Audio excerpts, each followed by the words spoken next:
Le 22 mars 56, M. Gabriel Linoux remarque un trou dans son champ près de l'église de Beauregard, au lieu-dit la Vessière. Les premiers coups de pioche donnés par son fils Didier allaient ouvrir un puits d'environ 15 mètres. Sans le savoir, il venait de découvrir l'entrée d'une des plus fabuleuses rivières souterraines. 2 jours plus tard, M. Albert Cavaillé, président fondateur de la Fédération française de spéléologie, se rend à Beauregard. Aidé de M. Daumont et de l'abbé Galland, il explore un étroit ruisseau souterrain sur environ 300 mètres. 15 ans s'écoulent avant que le groupe spéléologique de Montauban décide de reprendre l'exploration de la rivière et d'en percer le mystère. La légende de Beauregard est née.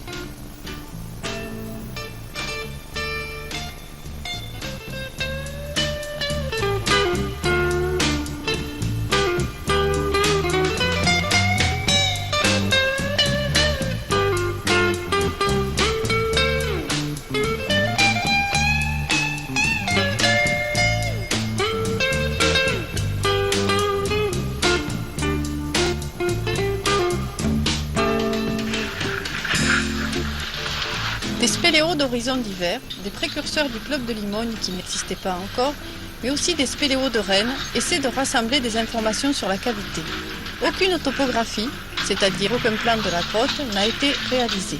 Il est très difficile de rencontrer quelqu'un qui soit déjà descendu dans Beauregard, et pour cause. La passion de la découverte poussera pourtant les spéléologues vers l'inconnu. Nous savions pertinemment que l'eau ressortait dans la vallée du Lot. Connaissant les résurgences de cette vallée, il semblait évident que nous étions à l'amont d'un réseau important. Malgré les conditions difficiles, une eau à 8 degrés, une température ambiante de 12 degrés et de nombreuses étroitures, la progression continue. Les visites se limitent alors à un fastidieux travail d'acheminement du matériel et des explosifs nécessaires à l'élargissement des étroitures. Le cheminement dans cette première partie du réseau représente un exercice physique non dénué d'intérêt. Outre la protection de la cavité que cette serrure naturelle impose par une limitation drastique de visite, le fait de pénétrer dans cette rivière par un de ses plus petits affluents représente un parcours initiatique très intéressant. Cette rivière se mérite et l'on s'en aperçoit rapidement. Elle se défend âprement.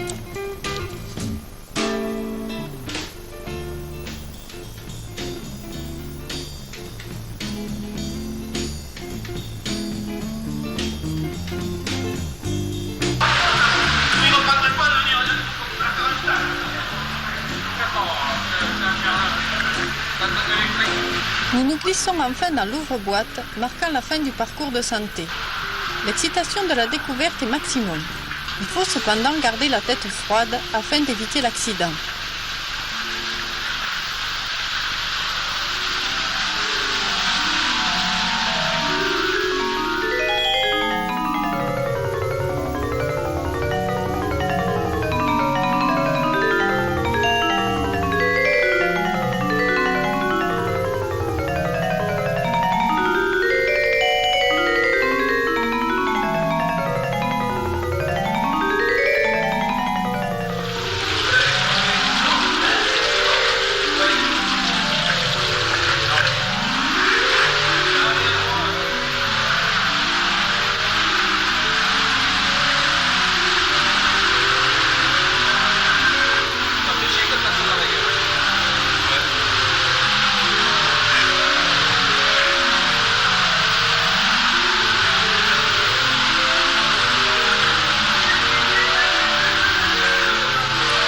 Une balise émettrice nous permet de nous repérer par rapport à la surface et de savoir à quelle profondeur nous sommes.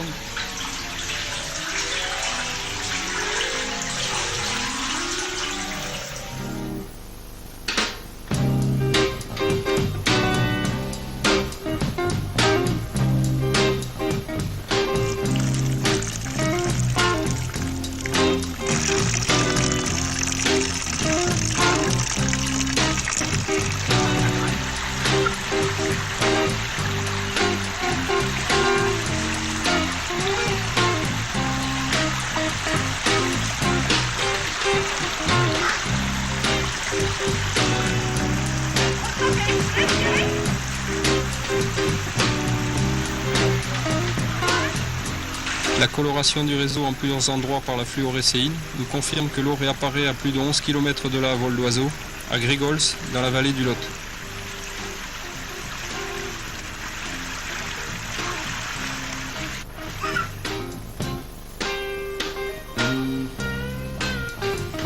près de là, une ancienne salle du réseau s'est effondrée, laissant un trou béant qui nous laisse présager de la taille des galeries qui nous attendent.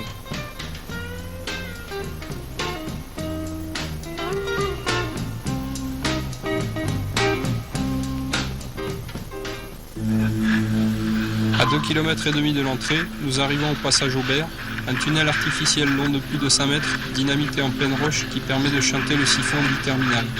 Seulement 2 personnes avaient osé franchir cet obstacle en apnée.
Notre progression, beaucoup plus facile au travers des larges galeries de Laval, nous a permis de parcourir au total 12 km sous terre et de découvrir des salles gigantesques. Nous sommes aujourd'hui bloqués au fond par un éboulis, la rivière se perdant dans une étroiture. Des centaines de tonnes de rochers sont entassés au fond d'une galerie. C'est l'obstacle le plus important que nous ayons rencontré depuis la découverte du réseau. Il faudrait traverser ce chaos en perçant un tunnel qui ferait peut-être 50 mètres de long. Grâce à la balise, nous nous repérons par rapport à la surface et nous essayons de pénétrer dans le réseau par un autre trou qui s'ouvre dans un champ, juste après l'éboulis, ferrière. Toutes les pertes environnantes sont passées au peigne fin. Chacun cherche dans son coin, persuadé de détenir la clé de cette porte infranchissable. En vain. Les désobstructions successives ont réussi à décourager le club. Les expéditions au fond pour passer l'éboulis épuisent les plus motivés. Le tunnel mesure à peine quelques mètres. Serait-ce la fin de l'exploration de Beauregard ?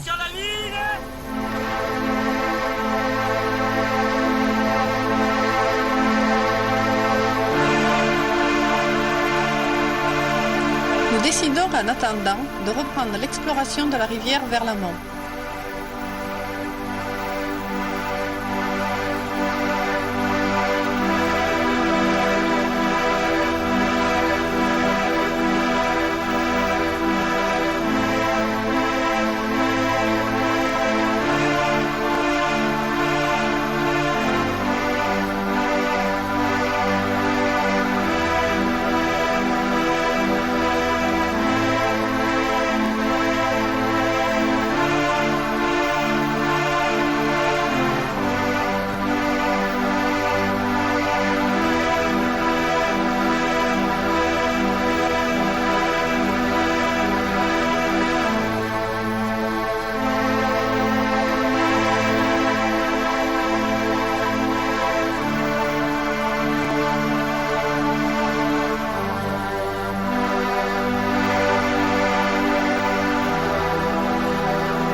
bout de plusieurs kilomètres, nous arrivons sur un obstacle inattendu. Une cascade tombe au milieu du plafond de cette salle de 10 mètres de haut. Un surplomb tout autour nous en interdit l'escalade. Il faudra beaucoup d'imagination pour surmonter ce problème. Une cordelette attachée à une boule de pétanque lancée en haut de la cascade a miraculeusement accroché une concrétion et nous a permis d'installer une corde pour continuer vers l'amont. Cette cascade sera baptisée la cascade de la boule au but.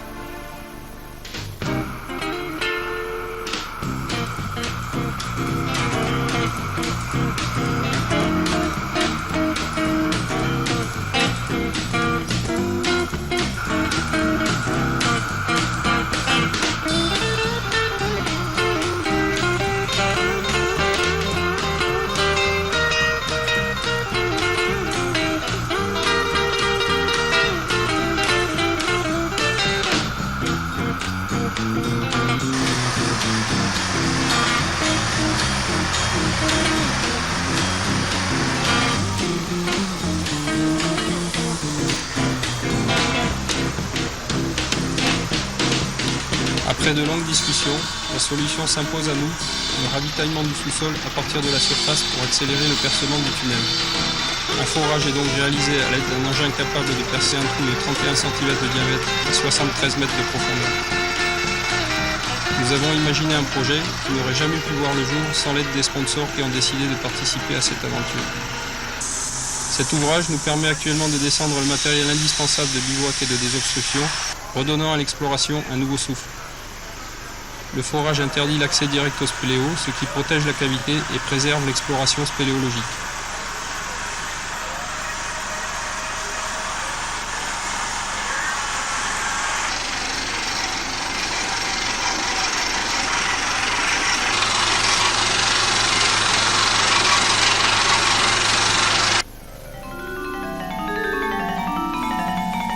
Nous préparons le matériel d'inspection vidéo pour visualiser l'état du forage car, à notre grande surprise, une salle inconnue nous attendait à moins 40 mètres, mettant court au premier forage. L'outil a cassé dans les blocs au fond de cette salle. Au deuxième essai, le trépan a frôlé la même cavité, modifiant la trajectoire de l'outil. Nous avons évité de peu la catastrophe. Nous descendons un éclairage dans le forage de 31 cm et la caméra dans le forage de 15 cm. Ceci nous permet d'observer que les deux forages communiquent dans la salle inconnue. Nous en profitons pour descendre un décamètre dans cette salle et pour mesurer sa hauteur qui est d'environ 6 mètres.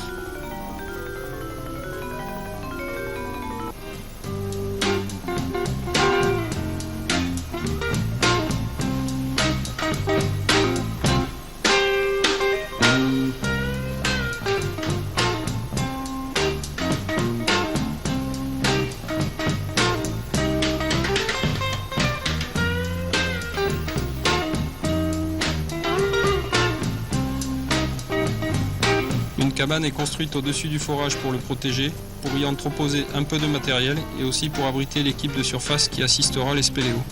Une liaison téléphonique permet de communiquer avec la salle du bivouac.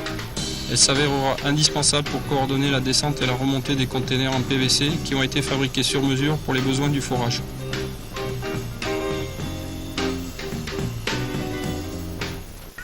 Eh bien, allez, Martin revient, il dit ça bosse bien, hein? Il dit que ça bosse, hein?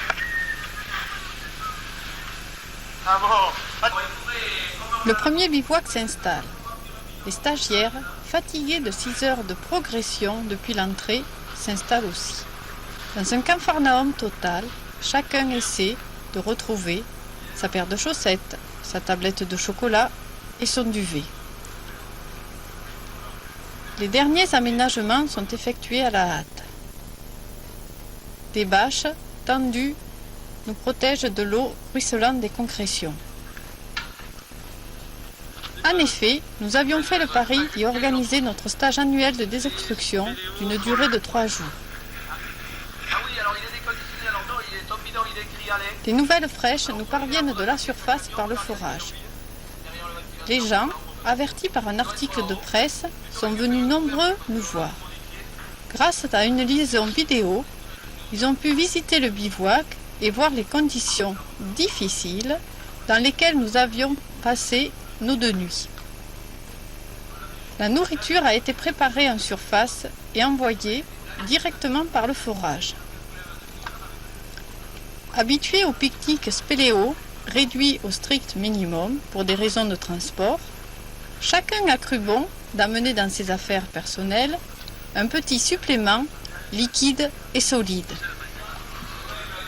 Après inventaire, nous nous apercevons que nous avions de quoi tenir un siège.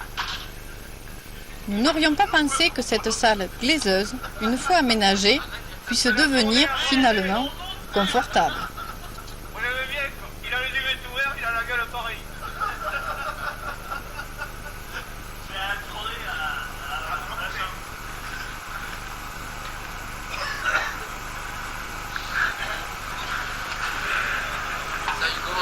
Ce 25 mai 1995 restera dans nos mémoires. Le chaos terminal sera attaqué demain à l'aube.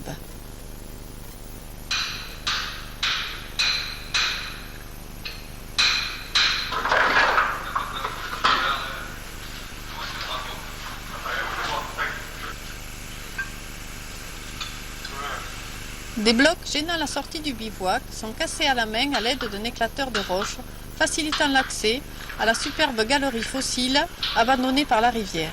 Celle-ci nous mène droit à l'éboulis terminal, le chantier. Une échelle, tout spécialement confectionnée par un membre du club, a été descendue en pièces détachées et remontée sous terre pour accéder à la partie haute de l'éboulis. Il est attaqué simultanément par deux équipes, l'une en bas, l'autre en haut. Les tirs à l'explosif sont effectués dans la plus grande sécurité en suivant la paroi principale dans une zone concrétionnée pour ne pas déstabiliser les tonnes de calcaire en équilibre au-dessus de nos têtes.